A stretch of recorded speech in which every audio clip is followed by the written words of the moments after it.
So you're ready to actually sew something. Let's do it. In this video, you will learn how to sew pieces of fabric together with a straight stitch, do a back stitch, turn fabric to make straps, gather fabric to make a ruffle. We missed a step. Gosh, dog it. And you'll learn how to make mistakes with grace.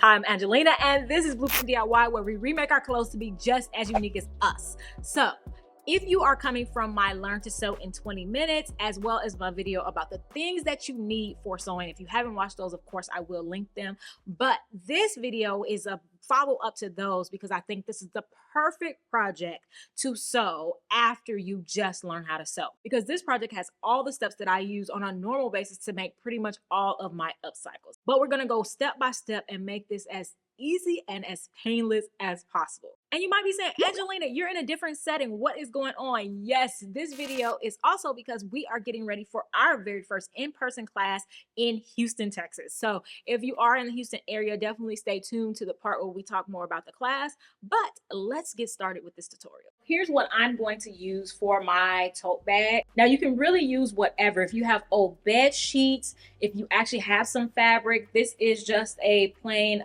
cotton, but we're going to focus on this lightweight fabric. If you want to do it out of denim, go for it. Just put a denim needle in and that should be fine. And we're just going to go ahead and iron this. And the reason I'm going to go iron this first is because I want to make my life as easy as possible. So the flatter you can make the fabric, the better. Now the next thing I'm going to do is fold my fabric and line it up so that I have 2 layers so that it's nice and flat. And you need a sheet of paper. It could be whatever sheet of paper you want, but we're just using a sheet of paper as a pattern because at least if I use an 8.5 by 11 sheet of paper, then at least I know that I can fit a notebook in this tote bag. Now your tote bag could be a mini tote bag as well that will only fit a phone, and that'll be just fine as well. We're gonna lay this so that I have enough room on the outside of this paper for seam allowance, and then a little bit more room to slip in the notebook depending on how wide it is. I'm going to add 1 inch on each side. So I put the ruler next to the paper and I mark. Have that mark. Once I have that mark, I can draw a line.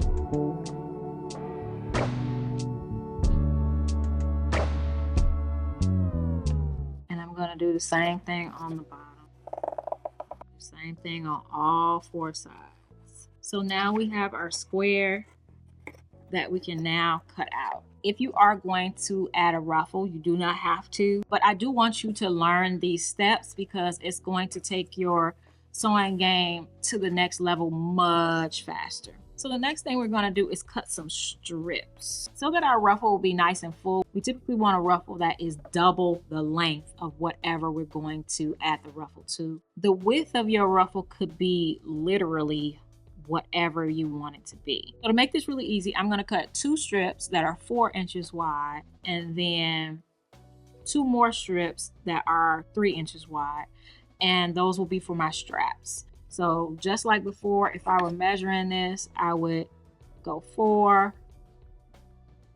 4, 4, and then I would turn my ruler and mark that line and then cut it. We're gonna cut that on the fold because we need to have 2 of these. And let's talk about good side or right side and bad side or wrong side. What my mom always told me is the good side of the fabric is the side that you intend to use. So whichever side you see fit looks better, is the side that you want to show, that's the good side of the fabric. And when people say good side to good side, they mean that the good sides are touching one another. Wrong side to wrong side. So that means the sides that we don't want to show are the sides that are touching. If you're a beginner, we're going to sew the straps first. All right, so we have our 2 straps. You're going to find which side you want to use as the good side or the right side. And you want to fold this one good side to good side. So if this is the good side that I'm using, I want my good side touching one another. We're going to fold this in half all the way down, and we're going to pin this in half down the long way. And I always pin with the pins going from the edge of the fabric inward. And the reason for this is that while I am sewing, they're much easier to take out, and I'm also way less likely to stick myself when I'm picking up the fabric, maneuvering the fabric, and actually sewing the fabric. So we're gonna take it over to the sewing machine and we're gonna sew down this edge. Because this project we made it up, you can choose what seam allowance you want to use. And if you are worried about sewing a straight line, you use these lines as guides. So like if you wanted 5/8 inch seam allowance, you would line up with the 5/8 inch line.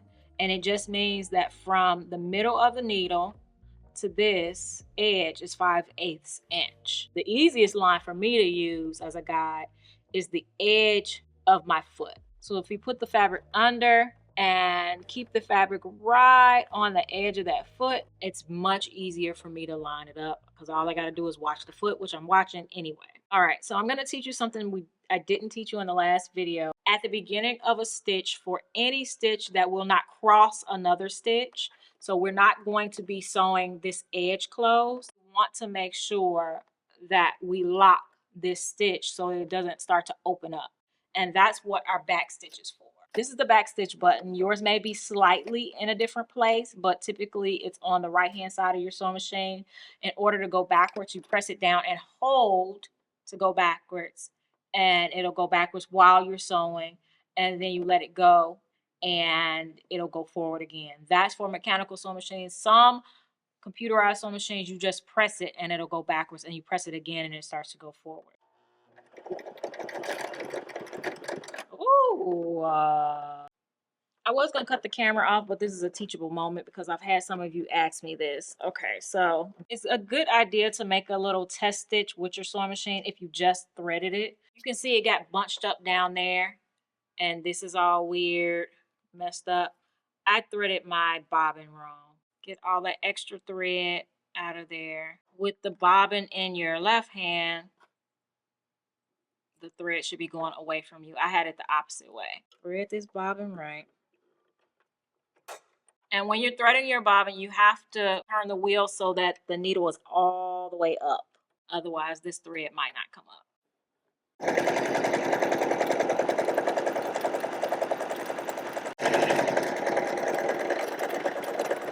Needle all the way up, foot up, take it out.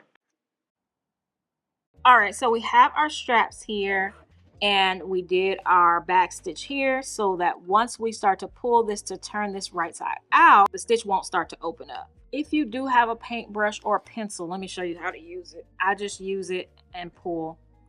You want to pull the outside fabric only. And if you can manage to do that, then it makes it pretty easy. Look at you making straps on your first project. All right, so once we get it all the way turned, you want to flatten it out and iron it flat. And I like to make sure my seam is on the side. We're going to use our ruffle fabric. We only need one of these for right now. This is the 4-inch wide piece, and I'm going to fold it good side to good side. And you just want to sew the two short edges here and here.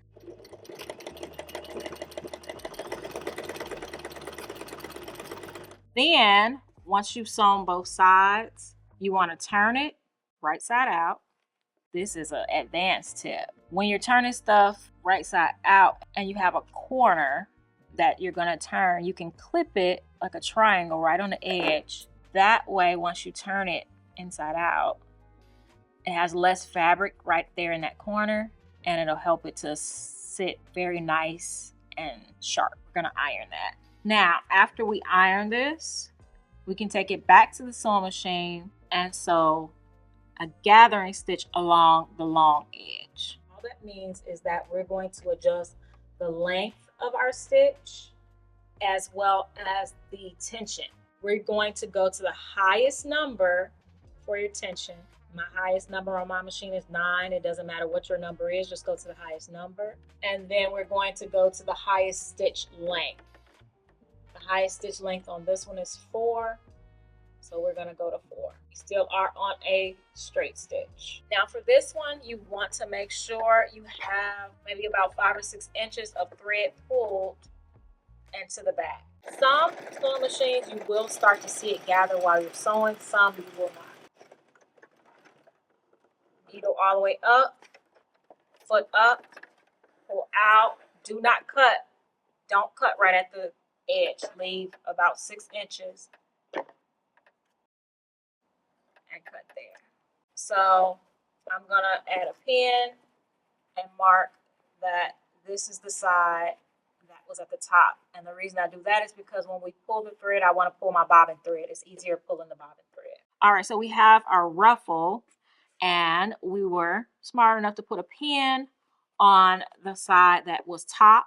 So we want to turn it over, take that bottom thread, which is our bobbin thread, and we want to pull that side. And when you pull it up, you can really see the stitches start to pop up.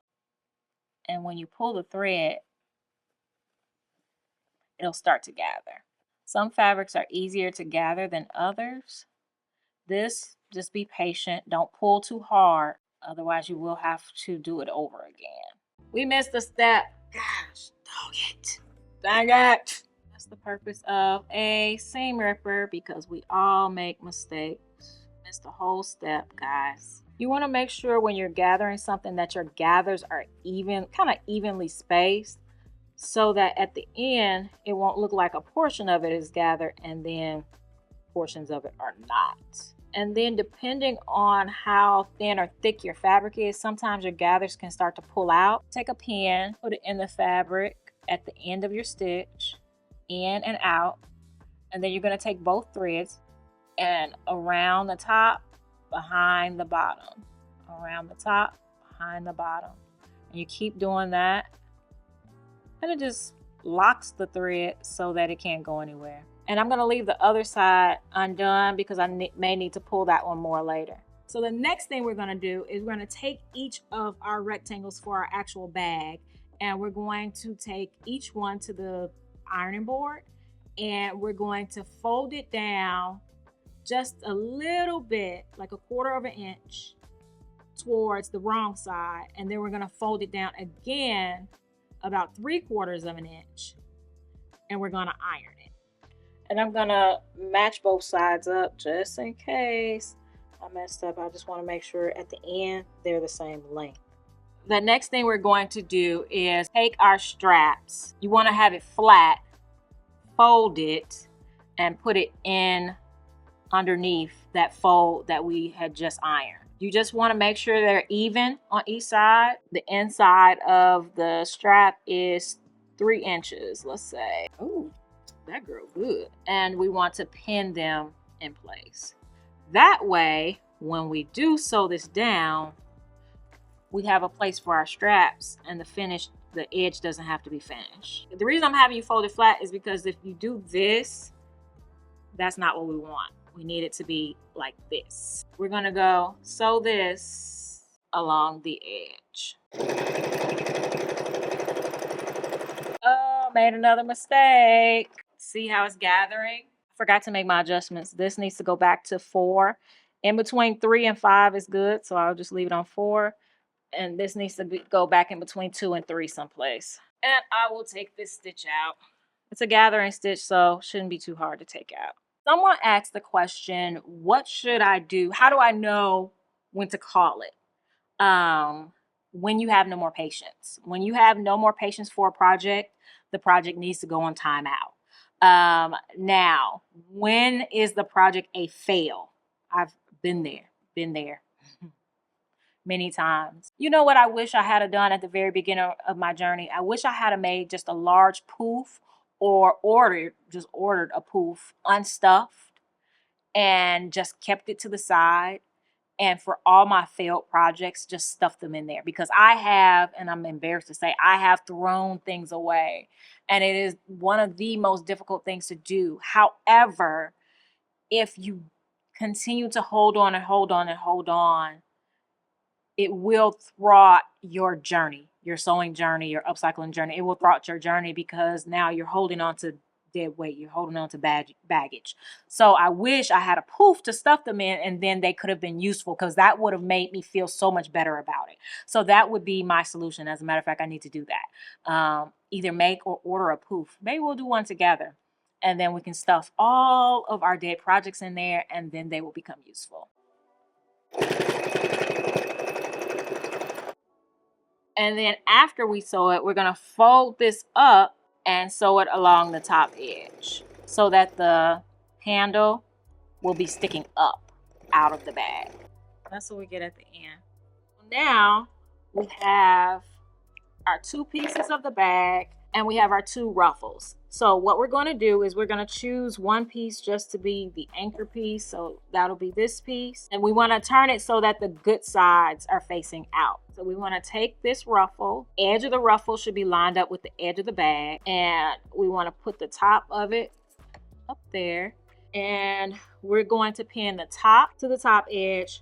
The bottom, we're going to pin a little bit higher than the bottom of the bag because we need seam allowance to sew the bottom of the bag closed. And we're going to pin it to the bottom. Now we're going to adjust our ruffles so that this is the same length. It fits the length. And we're going to also make sure our ruffles are all like straight because this fabric likes to bunch up and it'll make it hard for you later on when you're trying to sew. Just be patient with yourself and line everything up and add pins. All right, I'm getting up to the end and I have some extra fabric, so I'm just going to pull that bobbin thread a little bit. Go ahead and pin down that last piece. We have our ruffles in place. In order to make this as easy as possible on you, go ahead and go sew the ruffle to the anchor piece, the first piece, right along the edge. If it's more helpful, you can turn it over and sew on the back side. That way you don't have to worry about the bump so much. All right, so I sewed that one right on the edge.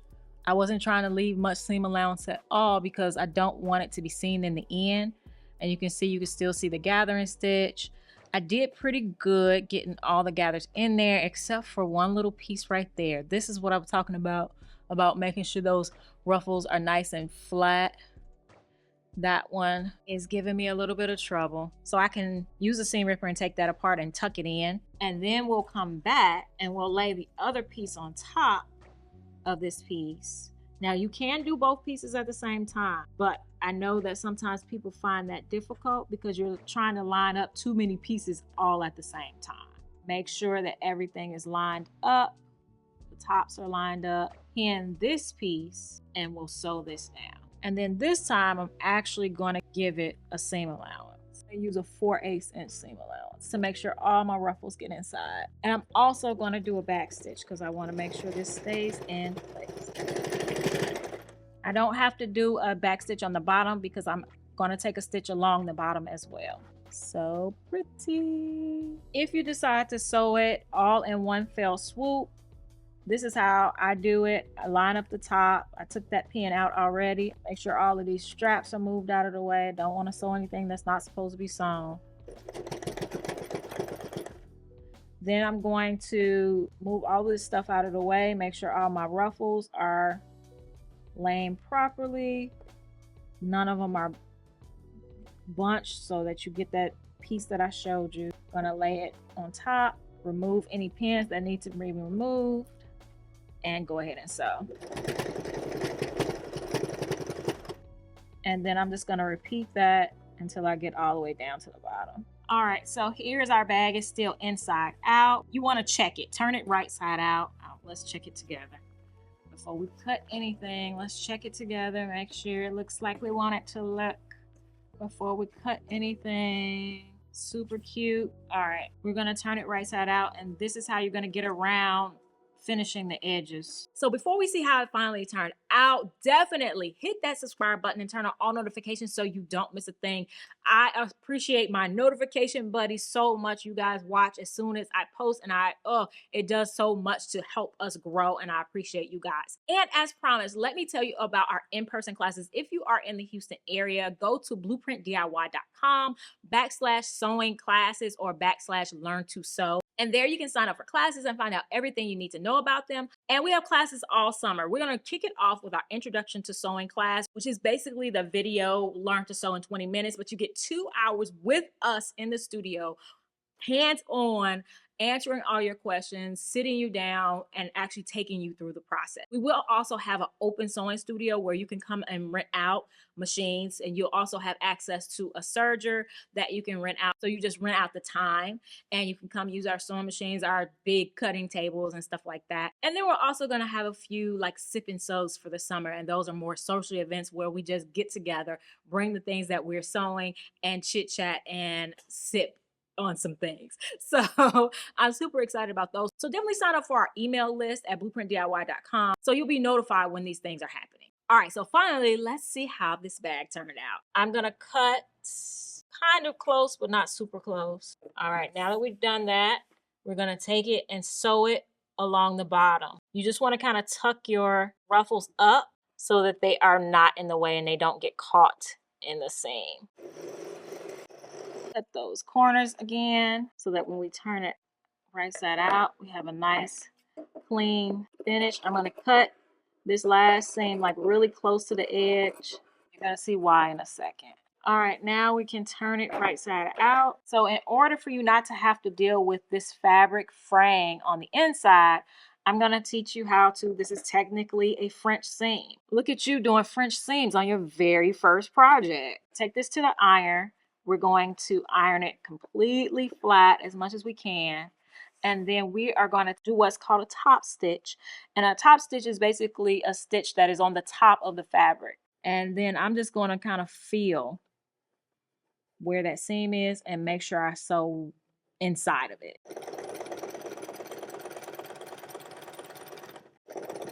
Now, when you start to get to the end, we're going to, just like we did in practice on the video, the 20-minute Learn to Sew video, we're going to come put our needle down and turn.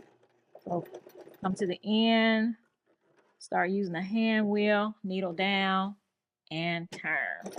Make that nice and clean. Slow, slow, slow. Needle down and turn. Oh, you know what? You know what? How do you get to the last stitch and run out of bobbin thread? It happens every time. Every time. Now we're done. So stinking cute. All right, so let's turn it inside out and see if I was successful at hiding the seams. I was. And we used only the things that were necessary, the basics for this project. So no one ever knows where we're heading, where this story goes. You just gotta own on to your path.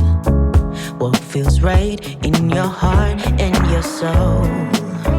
I think that this is so cute. I've been wanting to make one of these a long time. I've been seeing them on Pinterest. It's something I've wanted. You guys know I'm into my making my dream Pinterest wardrobe come to pass era, and so I've been wanting to make these, and it's super simple, and I'm glad we can make it together. And I really think that if you just take it slow, don't put too many expectations on yourself. But I really wanted to do this project because I think that sewing and having something at the end that you can be proud of and actually use and wear makes it all the more better. And who doesn't need a tote bag? Even, and it's genderless. It just, you know, make it however you want it. Leave the ruffle in, don't put the ruffle in. Everybody can use a tote bag. And for those of you who have been sewing for a while, let me know some other beginner sewing projects that you recommend. All right, I will see you guys in the next one. We have a ton of other videos for you to watch to learn how to sew and to get your upcycle on. I will see you guys in the next one. All right, bye.